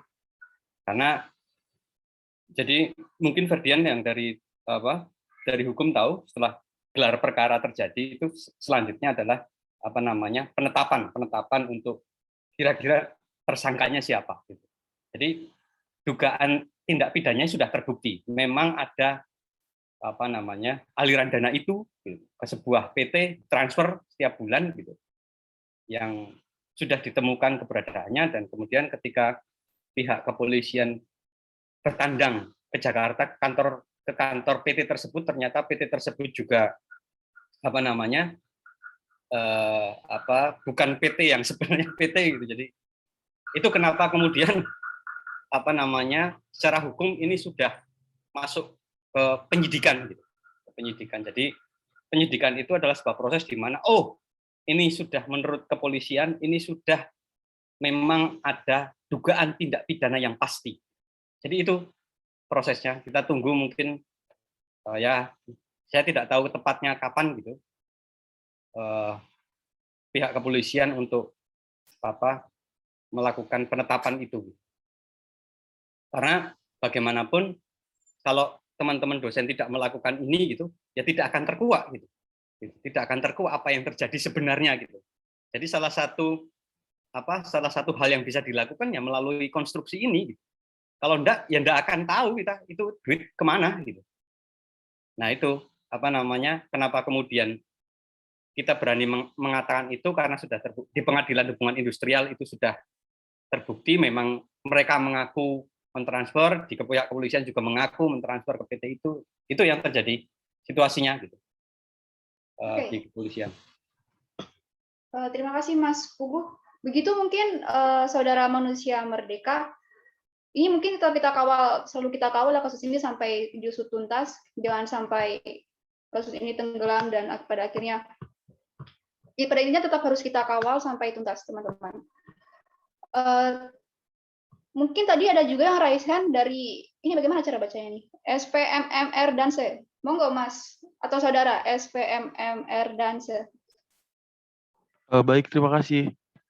Saya cuma ini sih, menambahkan sedikit tuh terkait tadi kan udah dijelaskan tuh bahwa pembuangan demokrasi di kampus tuh benar-benar udah kelihatan gitu ya. Dan itu kalau saya ngelihatnya tuh udah secara sistematis gitu dari 2017 BEM tiba-tiba nggak ada gitu ya, entah dibekukan atau apa gitu ya. Sampai sekarang tuh gerakan-gerakan yang udah dibangun teman-teman di UP ini agak kesulitan gitu nemu jalan keluarnya, karena emang pembatasan ruang demokrasi ini benar-benar kelihatan gitu loh. Dan kita semua sebenarnya merasakan tapi pada akhirnya gitu ya, karena trauma masa lalu itu pada 2017 itu kan ya, teman-teman mungkin jadi takut gitu akan bersuara segala macam gitu kan. Kayak jangan-jangan di DO nih kalau kita terlalu frontal gitu ya, terlalu kritis segala macam gitu. Kemudian gerakan ini kan udah mulai terbuka, titik terangnya tuh udah mulai terbuka gitu ya, antara gerakan mahasiswa yang sampai sekarang ya masih ada gitu, walaupun agak menurun gitu karena ketakutan yang udah kejadian gitu di masa lalu. Terus udah ada beberapa kasus yang terbongkar, misalnya penyalahgunaan dana ini yang masuk ke mana, rekening mana gitu. Terus teman-teman mahasiswa juga ngadain acara nggak bisa nih, terus udah stagnan banget gitu. Pergerakan mahasiswa ini udah nggak bisa diapa-apain sebenarnya gitu kan. Kayak mau di lingkungan kampus ataupun di luar tuh agak susah gitu ya. Saya mau tanya nih sebenarnya gitu, apakah kemudian meskipun relasinya berbeda ya sebenarnya antara gerakan dosen dan juga mahasiswa gitu ya, apa nih sebenarnya, apakah kemudian ada benang merah yang kita bisa satukan gitu, yang akhirnya bisa menjadi satu gerakan bersama gitu antara dosen dan juga mahasiswa gitu untuk terus mengawal isu ini gitu. Jangan sampai kemudian kita cuma begini-begini aja gitu sampai akhirnya teman-teman udah lulus gitu ya, dan itu akan terus berulang gitu sampai kapanpun nggak tahu gitu kalau ini permasalahan di UP ini tidak kunjung selesai gitu. Jangan-jangan benar kata Bung Erik tadi gitu, apakah kampus nih jangan-jangan emang paling benar bubar gitu ya atau gimana gitu. Yang saya tanyakan satu itu, apa langkah teman-teman mahasiswa, apa langkah teman-teman serikat dosen, terus kemudian apakah bisa gitu loh gerakan ini jadi gerakan satu yang akhirnya menyelesaikan segala hiruk pikuk permasalahan di UP ini gitu. Terima kasih. Oke, terima kasih Mas Danse. Ya, saya panggilnya Mas Danse aja ya. Mungkin itu pertanyaannya apa langkah, mungkin satu langkah dari teman-teman mahasiswa dan serikat dosen yang bisa dilakukan bersama-sama sampai akhirnya persoalan di UP 45 ini benar-benar clear, benar-benar sudah terselesaikan seperti itu. Mungkin saya ke Mas Pugu dulu untuk mungkin bisa menawarkan langkah apa yang sekiranya bisa dilakukan bersama-sama oleh serikat dosen maupun maupun mahasiswanya. Monggo Mas Pugu. Ya, sebenarnya kan gini, berdasarkan pada pengalaman 2017 ya, pengalaman di 2017 itu kita agak berhati-hati sebenarnya dengan teman-teman mahasiswa, karena kasihan juga mahasiswa kalau kemudian di DO gitu. Yang kami ingin, bukan kami harapkan sih ya, ketika kita kemudian fakta-fakta ini kemudian sedikit demi sedikit terungkap ya, sedikit demi sedikit terungkap, itu kemudian menimbulkan kesadaran secara umum gitu, bahwa memang ada sesuatu yang tidak baik. Jujur saja kawan-kawan, di tempat kami tidak banyak juga dosen yang mau ngomong ini gitu, karena takut untuk dipecat. Yang tadinya itu memang, jadi awalnya itu dosen itu sepakat bahwa ini salah gitu kan, ini salah, sepakat bahwa oh ini ada yang salah nih, tetapi lambat laun ya tinggal kami gitu, tinggal bisa dihitung dengan jari gitu, karena tidak semuanya mau untuk berjuang gitu. Nah, itu yang terjadi situasinya, dan kami rasakan juga ini yang terjadi di internal kan juga begitu, terutama mahasiswa gitu, mahasiswa. Jadi itu yang terjadi sebenarnya. Kalau saya bisa berharap bahwa dengan fakta-fakta yang sudah terungkap ini gitu ya ini kan bisa dianalisis nih, memang ada sesuatu yang salah ini di soal tata kelola, karena kata kuncinya di tata kelola ini gitu. Ketika fakta ini muncul nih, oh ada transfer, oh ada ini, harapannya adalah kita bisa bareng untuk mendiskusikan ini, kemudian membawa ini ke ranah yang lebih tinggi gitu. Tapi sekali lagi, apakah pihak yayasan mau nih untuk menerima? Itu kan pertanyaan, saya pikir tidak gitu. Karena diundang diundang di acara seperti ini juga tidak datang gitu. Nah, itu situasinya sebenarnya. Kalau kami berharap ya begitu gitu. Karena jujur saja di dosen itu kan tinggal berapa yang kemudian berani untuk ngomong soal ini gitu. Kan tinggal berapa? 4 atau 5 gitu. Dari sekian banyak dosen dulunya yang jadi satu gitu, banyak sekali. Nah, itu yang mungkin jadi pertimbangan kami kawan-kawan, terutama mahasiswa gitu, terkait dengan situasinya. Harapannya adalah ketika fakta-fakta ini ada, data ini muncul, ya itulah yang bisa dianalisa oleh kawan-kawan. Karena ketika kita kemudian melaporkan penggunaan dana, terus melaporkan di ketenagakerjaan itu, dengan begitu kan kemudian muncul fakta-fakta. Oh ini loh, oh ini loh, oh ini loh. Jadi tidak hanya berdasarkan asumsi kami, tidak hanya berdasarkan pada pendapat kami, tetapi itu sudah pendapat para penegak hukum, hakim, dan segala macam. Nah, ketika itu terjadi kan, ya sudah itu kenyataannya gitu. Wong yang ngomong bukan kami, tetapi sudah aparat penegak hukum. Artinya memang betul-betul terjadi gitu. Awalnya kan ketika kita mencoba untuk ngeluarin data gitu, banyak orang yang nggak percaya gitu.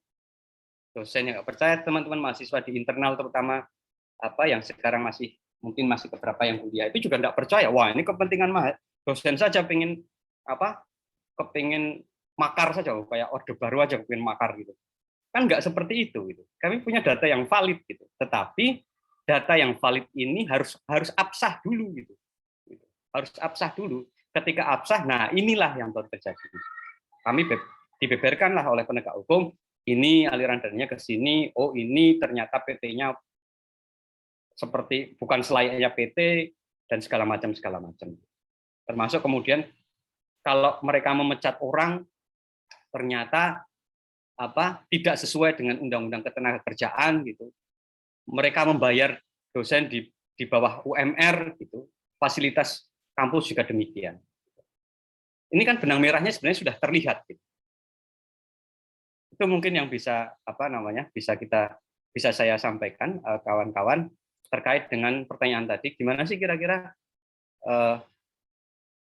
yang terjadi gitu. Kalau kami kesulitan, jujur kami kesulitan untuk mendistribusikan fakta ini ke internal gitu. Karena ya teman-teman mungkin tahu sendiri kalau internal ya mereka sudah memberikan isu-isu tersendiri gitu.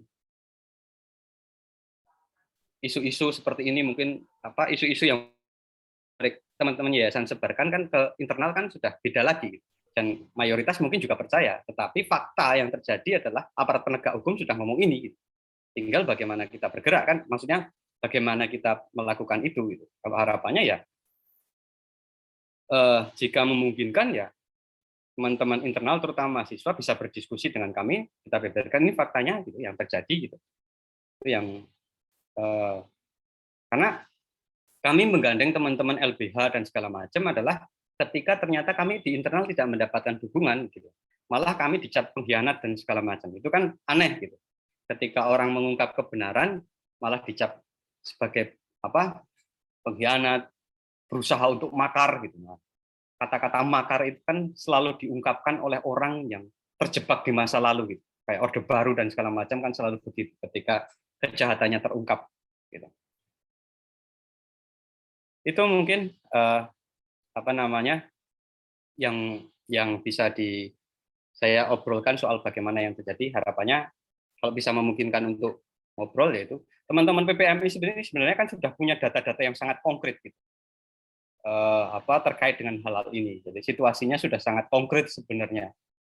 Tinggal bagaimana konsolidasi ke internal. Kalau jujur saja kalau kita konsolidasi internal dosen gitu ya, terutama yang bersidak di luar itu agak kesulitan gitu. Karena kami sudah ada yang tidak boleh mengajar, sudah dipecat gitu kan. Kalau kita kemudian masuk ke kampus dan memberikan diskusi nanti bermasalah, didatengin preman bermasalah itu kan. Nah, itu yang terjadi kan begitu. Kecuali kita membuat opini umum nih di luar, ini yang terjadi seperti ini. Nah, ini kan dalam rangka itu sebenarnya kawan-kawan.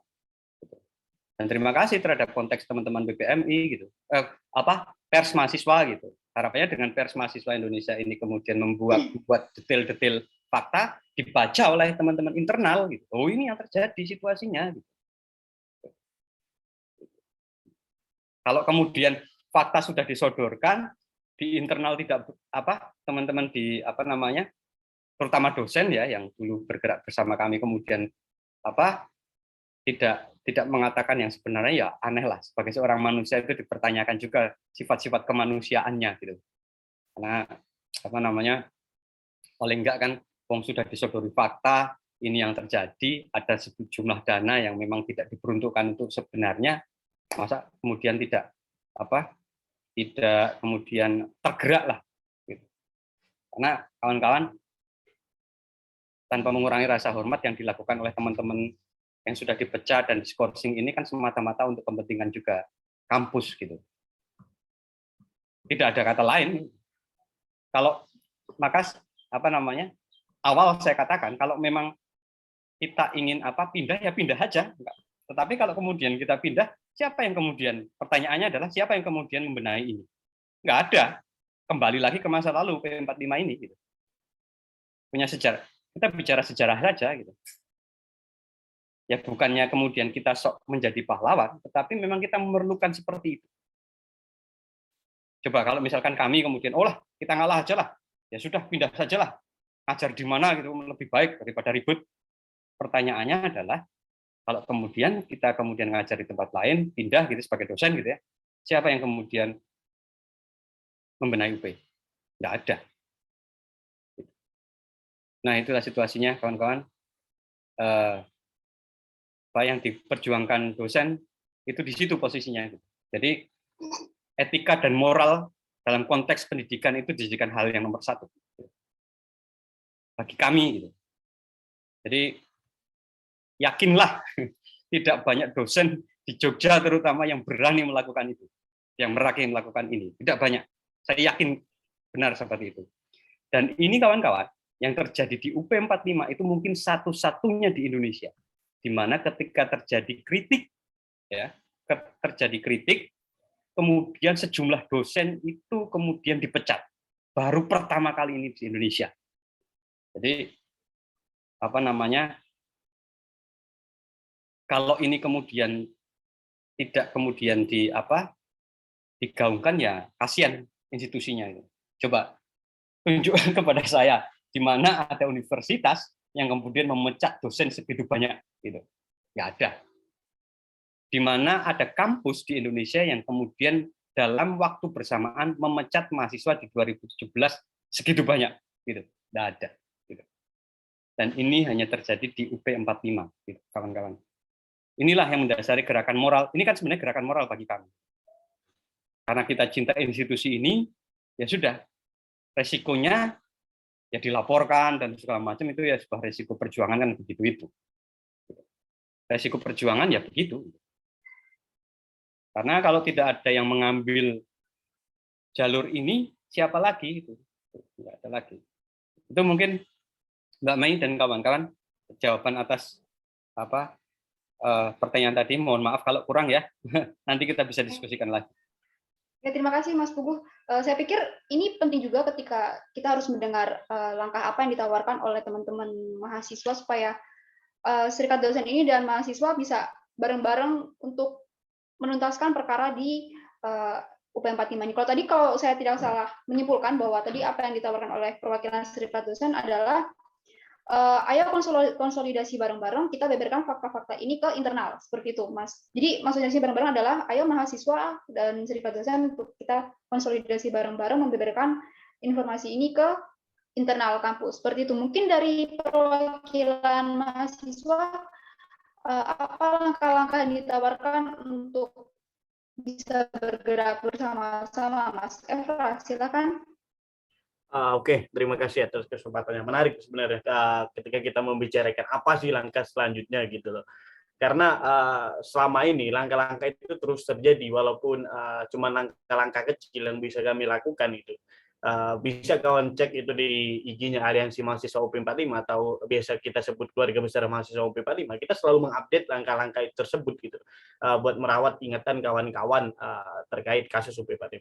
Cuman saya menyoroti ada kejadian yang agak unik dan lucu. Memang fakta ini baru terungkap gitu. Sebenarnya desas-desus isunya udah lama, cuman terungkap secara abstrak. Kalau kata Pak Puguh tadi baru terungkap bahwasanya ada penyelewengan dana gitu kan, lucu. Akhirnya kampus birokrasi kampus itu menyelewengkan dana mahasiswanya sendiri kan, lucu. Sekelas universitas atau perguruan tinggi mengajarkan atau mentauladani mahasiswanya buat penyelewengan dana gitu. Mau dibawa kemana kan mahasiswanya, masa depan itu mau dibawa kemana kan, itu sebuah pertanyaan lagi kan akhirnya ke pihak Civitas Akademis kalau memang itu memang ada. Terus terkait langkah-langkah, sebenarnya langkah-langkah terus kami lakukan dan kami sangat berterima kasih dengan kawan-kawan pers mahasiswa Indonesia maupun kawan-kawan yang lain yang terlibat dalam advokasi atau melitigasi kasus-kasus UP 45. Kami terus sharing diskusi gitu terkait fakta apa aja yang terungkap, fakta apa aja yang telah ditemukan gitu. Cuman kan permasalahannya memang gerakan kami ini karena memang pasca kejadian 2017 akhirnya dapurnya atau dapur pemikiran mahasiswa tuh hancur atau roboh gitu loh. Jadi akhirnya ya kami harus membangun ulang dapur-dapur ini gitu. Kami mengumpulkan orang, membangun ulang dapur-dapur ini, baru kami bisa menyajikan nih, ini makanannya, kan analoginya gitu. Ketika memang dapur kami ini udah jadi, ini makanannya. Entah makanan ini enak atau enggak, itu kan sesuai selera mahasiswanya. Kalau emang makanannya ini enak, pasti banyak mahasiswa dengan sendirinya yang datang nih. Pertanyaannya, selama ini ya kami terus mensajikan makanan-makanan atau asupan yang kami dapat ini terus kami sajikan ke dalam internal. Oh ini loh ada isu ini ada desas-desus ini gitu. Jadi saya rasa memang betul kita harus membangun konsolidasi ulang atau semacam entah konferensi pers atau gimana terkait pertemuan-pertemuan ini kan lebih konkret gitu, atau lebih enak ketika memang semua pihak yang terlibat di sini melakukan konferensi pers terkait isu UP 45 ini dengan temuan-temuan atau fakta-fakta yang valid kan, akhirnya dilirik oleh internal maupun eksternal gitu. Mungkin saya kira seperti itu langkah-langkah yang selama ini kami lakukan. Kalau dibilang hari ini kami melakukan langkah apa, langkah itu terus kami lakukan buat merawat ingatan. Penyatuan-penyatuan itu terus ada gitu. Kumpul-kumpul atau agenda-agenda itu tetap kami lakukan. Seperti yang contohnya saya sebut tadi, manggung bebas. Sebelumnya tuh ada lagi temu kangen gitu yang kami lakukan. Itu tetap kami lakukan gitu. Langkah buat penyadaran mahasiswa. Buat sekarang ya tahap kami masih membangun dapur gitu. Buat mahasiswa UP 45 ini. Karena memang dapur ini belum selesai sepenuhnya gitu. Itu kan permasalahannya, karena dapur kami belum selesai sepenuhnya, akhirnya makanan yang enak pun itu cuma dimakan kucing, nggak tersajikan dengan sempurna ke kawan-kawan, kan akhirnya begitu. Makanya langkah-langkah kami hari ini ya kami terus membangun dapur buat mahasiswa-mahasiswa UP 45 terkhusus atau mahasiswa-mahasiswa luar yang ingin mengetahui gerakan kami sebatas apa ya, kami selalu membuka ruang buat diskusi, buat diskusi merembukan gimana sih langkah konkret yang bisa kita lakukan. Ya, kami selalu membuka ruang itu gitu loh. Buat kawan-kawan yang lain. Cuman ya itu tadi kami masih tahap membangun dapur gitu. Cuman kalau konsolidasi ya menarik buat dilakukan konsolidasi gitu. Supaya apa? Supaya distribusi informasi ini bisa tersalurkan langsung gitu loh, valid gitu. Yang menemukan langsung berbicara. Misal kawan-kawan PPMI, pers mahasiswa yang menemukan fakta kan valid gitu. Kawan-kawan langsung yang berbicara gitu berdasarkan faktanya gitu loh. Kalau kami yang menyampaikan nanti dibilang keterangan palsu lagi kan aneh itu. Kalau memang dosen ini yang menemukan data-data yang valid gitu loh, entah data keuangan atau data apapun, ya kan enak gitu. Ketika konferensi pers kan datanya valid disampaikan oleh yang bersangkutan langsung. Yang kami pengen kan gitu. Tapi harapan kami ya tetap mengedepankan sebuah ranah diskusi atau ranah diskusi dengan pihak rektorat gitu. Sedih soalnya melihat gambaran kampus seperti ini. Kalau saya pribadi jadi mahasiswa UP itu sedih gitu. Karena apa? Kalau saya berbicara pakai rasa dan cinta nih agak lebay dikit nih. Kalau memang semisal di UP itu ada 700 mahasiswa gitu, berarti ada 700 pasang orang tua yang menitipkan anaknya buat melaksanakan pendidikan buat masa depan mereka gitu. Dengan kondisi kampus seperti ini, apakah pihak Civitas Akademik atau pihak rektorat gitu tidak memikirkan 700 mahasiswa atau 1.000 orang tua gitu yang telah menunggu kami ini gitu buat pulang gitu. Dengan harapan di kampus ini kami diberikan pendidikan terbaik gitu. Kan harapan kita ketika berbicara pendidikan seperti itu kan. Jadi kita jangan berbicara cuma harapan mahasiswa, bayangkan harapan orang tua yang dibebankan kepada mahasiswa dan kampus melakukan tindakan seperti ini gitu. Coba pengennya ketika memang ada pihak rektorat, mari kita berbicara pakai cinta dan rasa gitu. Biar enak gitu. Ketika kita berbicara memakai cinta dan rasa itu, kita nggak disasusus tentang konflik gitu. Terlalu banyak sejarah bangsa kita ini dengan konflik-konflik gitu. Apa susahnya kita buat berdamai gitu. Selalu berdamai, hidup berdampingan kan enak gitu. Harapan saya seperti itu kepada pihak rektorat, pihak dosen maupun pihak-pihak lainnya gitu.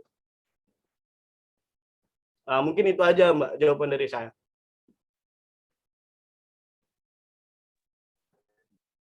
Oke, terima kasih Mas Efra. Pada intinya adalah bahwa sepakat ya Mas, kalau misalnya mungkin nanti pada akhirnya akan diadakan berbarengan nih dengan serikat dosen untuk bersama-sama mengadakan konsolidasi seperti itu ke internal. Mungkin saya pikir penting juga mendengar usulan atau langkah yang ditawarkan oleh Mas Erik terkait apa sih yang mungkin bisa dilakukan oleh serikat dosen dan kawan-kawan perwakilan mahasiswa ini supaya kasus di UP 45 ini rampung seutuhnya dan bisa kembali bangkit seperti itu. Monggo Mas Erik.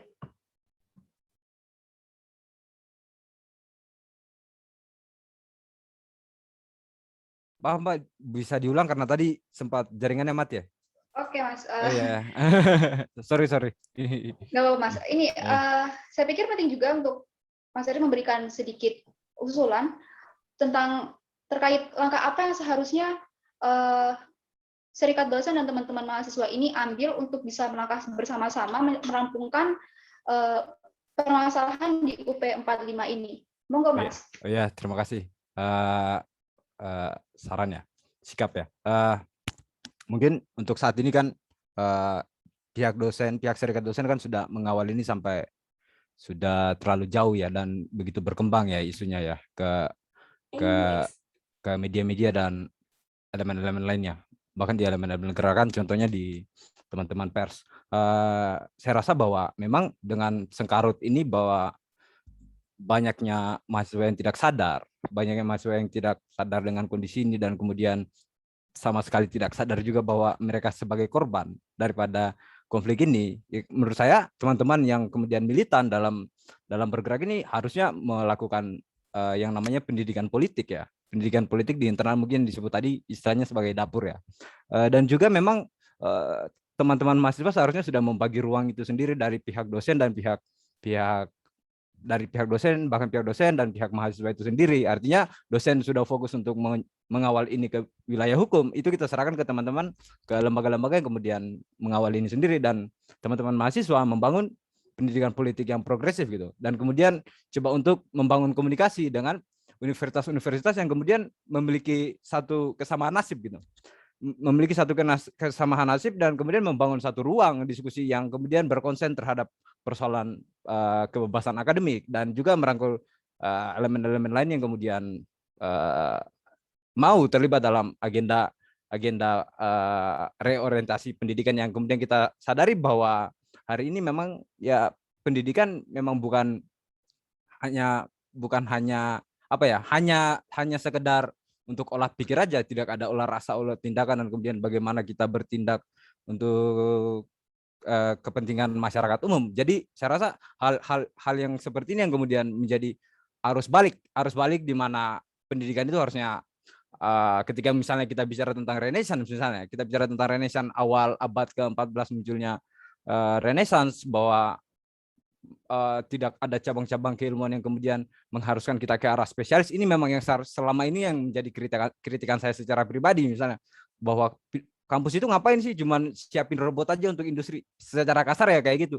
Dan harapan saya ya keterbukaan dari teman-teman mahasiswa itu sendiri untuk membangun ruang-ruang politik di dalam universitas dan juga merangkul elemen-elemen lain yang punya keresahan, punya kesamaan nasib yang sama dan keresahan yang sama. Mungkin itu Mbak Mei. Terima kasih. Saya kembalikan ke Mbak Mei. Oke, terima kasih Mas Erik. Mungkin saya buka untuk satu saja pertanyaan terakhir. Bagi teman-teman yang ingin bertanya, saya persilakan untuk open mic. Atau mungkin dari 3 pertanyaan pertama tadi, jika si penanya belum merasa puas dengan jawaban, bisa kembali bertanya. Mungkin sebelum kita akhiri dengan closing statement, teman-teman. Bisa langsung open mic, teman-teman, atau mungkin bisa di chat. Masih ada 2 menit untuk sesi tanya jawab ya.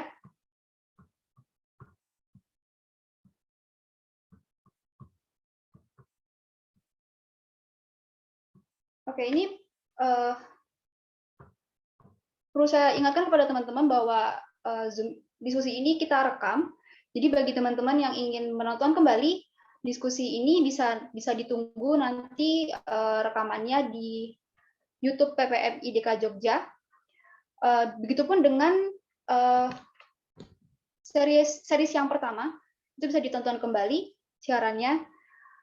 Berhubung mengingat waktu juga, di jam sudah hampir mau pukul 5, mungkin saya bisa minta sedikit closing statement atau mungkin harapan bagi ketiga narasumber ini untuk kondisi UP 45. Semoga nanti mungkin bisa dilihat sama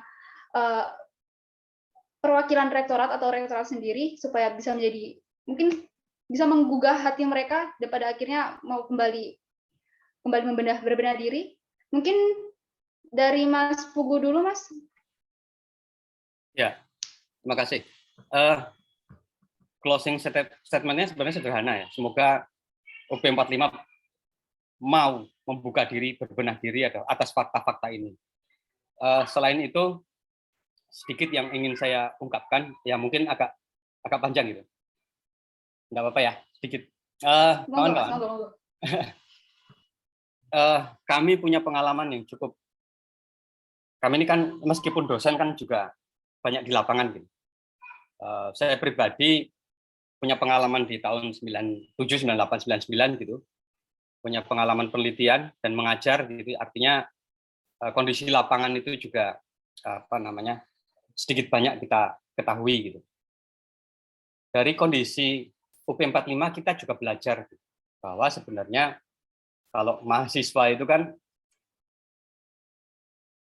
ilmu yang didapat dari perkuliahan itu kan bisa dihitung dengan jari. Kalau dosen ngomong, ya kan, itu bisa didapatkan di Google lah, dimanapun teman-teman buka selesai.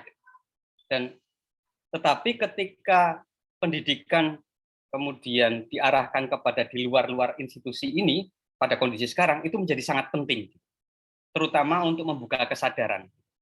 Misalnya bagaimana kemudian berdiskusi di luar kampus, gitu, di luar fakultas, di luar prodinya, gitu. Itu menjadi sangat penting untuk membuka konstruksi berpikir kita. Misalkan yang teknik itu berdiskusi dengan teman-teman yang sosial itu menjadi sangat penting. Teman-teman sosial yang berdiskusi dengan teknik juga sangat penting. Karena mahasiswa sepanjang hampir 11-10 tahun ini saya mengajar, itu ya mendapatkan ilmu di bangku kuliah itu hanya berapa persen gitu. Karena semua itu sudah terangkum di diktat, semua itu terangkum di buku, bahkan di Google sekalipun yang kita anggap sebagai guru besar gitu. Tetapi bahwa pengalaman di luar kampus itu yang menjadi sangat penting. Ketika memahami, bahwa ada ketidakadilan, bahwa ada sebuah penyelewengan, bahwa ada sesuatu yang salah, itu yang kemudian menjadi modal berharga bagi mahasiswa. Karena mari kita hitung deh, berapa sih teman-teman yang kemudian nantinya bekerja di bidang yang ditekuni selama ini. Misalkan yakin teman-teman di kuliah di Fakultas Hukum akan menjadi pengacara besoknya, belum tentu. Yakin teman-teman yang di teknik minyak kemudian besok bekerja di perusahaan minyak, belum tentu. Tetapi bahwa kemudian bentuk-bentuk pengetahuan di luar kampus ini menjadi sangat penting untuk menggugah kesadaran kita bahwa kalau ada sesuatu yang tidak benar ya ayo kita omongkan gitu. Kita harus ingat bahwa kemerdekaan kita salah satunya ya, kemerdekaan bangsa ini salah satunya adalah ketika orang kayak Soekarno misalnya yang kedokteran itu kemudian terjun ke bidang-bidang sosial misalkan. Ya kan? Atau misalkan Muhammad Hatta lah, atau segelintir banyak orang lain, banyak sekali yang terjun ke dunia pembebasan gitu, tidak berdasarkan pada ilmu yang dia pelajari. Gitu. Artinya apa? Mereka belajar dari konstruksi di luar institusi. Itu yang terjadi selama ini pendidikan di Indonesia itu kan. Jadi harapannya terkait dengan kasus UP ini ya, ketika fakta sudah disodorkan, ini yang ada gitu. Sementara dosen memang orangnya sedikit gitu ya, sedikit banget ini tinggal berapa orang gitu. Jika memang memungkinkan ya, mari kita melakukan pembenahan gitu. Karena ini tidak hanya untuk kepentingan UP 45. UP 45 ini hanya salah satu contoh dari beberapa hal tidak baiknya pendidikan di Indonesia. Sebenarnya kalau kita bicara UP ini panjang sekali, bahwa kemudian ada SPP, macam-macam, banyak fasilitas. Itu mungkin closing statement saya, harapannya dengan fakta-fakta terungkap ini semakin mempertebal keyakinan kita semua bahwa memang ada sesuatu yang perlu diperbaiki di UP 45. Semata-mata bukan untuk kami, tetapi juga untuk mahasiswa secara keseluruhan dan secara besar untuk mahasiswa pada umumnya. Terutama kemarin kan dukungan dari Kika juga sangat berguna bagi kami, agar kami juga tidak merasa sendiri. Gitu. Bayangkan melawan institusi dengan hanya berapa orang gitu kan, itu juga persoalan gitu. Makasih Mbak Mei. Terima kasih Mas Kubu. Mungkin selanjutnya dari Mas Efra. Oke. Mungkin closing statement saya buat memperkuat kita semua bahwasanya kebohongan atau bahwasanya kebenaran itu akan terungkap, tinggal kita menunggu waktu gitu loh. Tinggal kapan kita menunggu waktu, tapi kan nggak etis ketika waktu itu kita tunggu terus. Kita kan harus menyebut waktu atau peluang gitu loh. Kan kalau hukum matematika kita harus membaca sebuah peluang gitu. Kalau di statistika itu kan ada kalau nggak salah di mata kuliah teknik. Mungkin closing statement saya bahwasanya saya ingin menekankan bahwasanya hari ini mahasiswa UP yang tergabung dalam aliansi mahasiswa UMP 45 atau keluarga besar mahasiswa UMP 45 itu terus bergerak gitu. Dukungan dan sokongan maupun partisipasi dari kawan-kawan baik internal UP sendiri maupun mahasiswa luar itu yang selalu kami tunggu gitu. Buat berdiskusi, berdialog, buat menentukan kemana arah nasib UP 45 ini gitu loh. Buat kita sama-sama mengetuk hati pihak rektorat atau pihak birokrasi yang sekarang itu ada di UP 45. Buat kita mengetuk hati mereka, buat mereka itu jangan memikirkan diri mereka sendiri.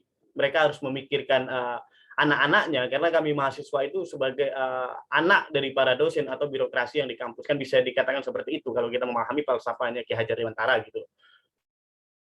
Mungkin itu aja closing statement saya. Kalau kata Pak Pugu tadi, kita butuh sokongan karena mereka dikit, sama kondisi sekarang di mahasiswa pun dikit gitu loh. Cuman buat berhenti kita tetap lanjut.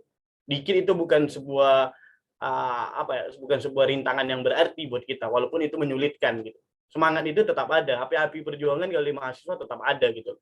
Cuman buat api ini terkobar lebih menyala dan lebih panas, kami membutuhkan dukungan kawan-kawan dari internal maupun dari pihak-pihak lain yang mau berempati dan bersimpati kepada mahasiswa UP 45. Mungkin itu saja closing statement dari saya. Mudah-mudahan pihak UP 45 atau pihak birokrasi UP 45 tergerak hatinya gitu buat merasakan keadaan kita hari ini gitu. Kita sama-sama ketuk hatinya gitu, atau kita sama-sama berdoa lah. Kirim Al-Fatihah ke mereka. Mungkin itu aja dari saya. Saya akhiri, Mbak MC, dari saya cukup.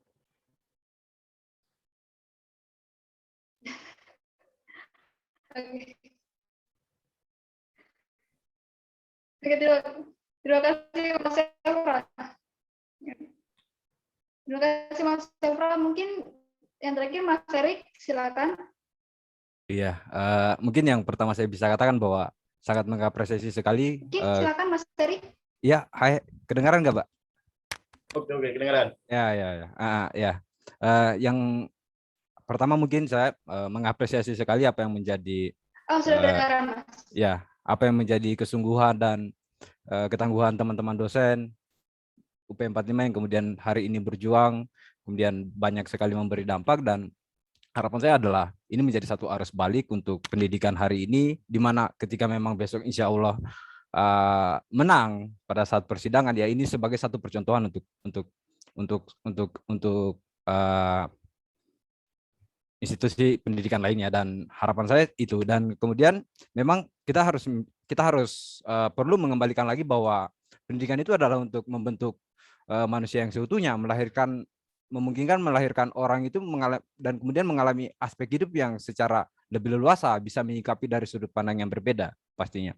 Hasilnya jika kemudian itu terwujudkan, lahirlah suatu model manusia yang kemudian terbuka, model pendidikan yang cara pandangnya tidak saklek ya, dan kemudian bisa menimbang, memikir-mikir dan mengambil kesimpulan yang berbeda, dan itu adalah hal yang sangat berharga daripada filsafat pendidikan kita. Dan kalau itu memang bisa menjadi arus lama, tentunya akan menjadi satu perubahan yang sangat fundamental di dalam cara kita berpikir sebagai suatu bangsa. Saya pikir memang teman-teman mahasiswa sudah seharusnya ya membangun satu ruang di mana memang yang berkonsen terhadap bagaimana sih represi terhadap kebebasan akademik, yang kita anggap bahwa pendidikan itu menjadi satu hal yang fundamental di balik adanya 14 jenis krisis 8 lapis masalah bangsa. Yang paling mendasar persoalannya adalah soal etika dan moral, dan saya rasa kita perlu kemudian memberi tanggung jawab soal etika dan moral itu terhadap dunia pendidikan. Mungkin itu Mbak Mei, terima kasih.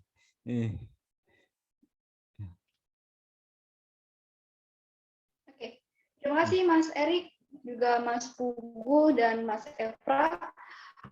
Kita sudah sampai di penghujung diskusi. Sekali lagi bagi teman-teman yang ingin melihat siaran ulang dari diskusi baik satu maupun seri kedua, bisa teman-teman lihat di kanal YouTube Persma Jogja. Nanti mungkin bisa bantu share linknya juga, disebarluaskan, atau mungkin mau langsung sodorkan ke pihak rektorat, monggo. Kemudian seperti yang tadi saya katakan, kita sudah sampai di penghujung acara, penghujung diskusi. Saya mewakili kawan-kawan penyelenggara mengucapkan terima kasih sebanyak-banyaknya kepada ketiga narasumber kita dan juga teman-teman yang sudah bersedia hadir dalam diskusi ini, dan saya juga minta maaf apabila ada terdapat kesalahan kata maupun tindakan selama berlangsungnya proses diskusi ini. Saya akhiri, wabillahi taufiq wal hidayah. Wassalamualaikum warahmatullahi wabarakatuh. Selamat sore menjelang malam. Terima kasih Mas Pugu, Mas Eri, dan Mas Eka, Wallahul muwaffiq ila dan aqwamit teman-teman thoriq. semuanya. Sampai Wassalamualaikum bertemu di lain kesempatan.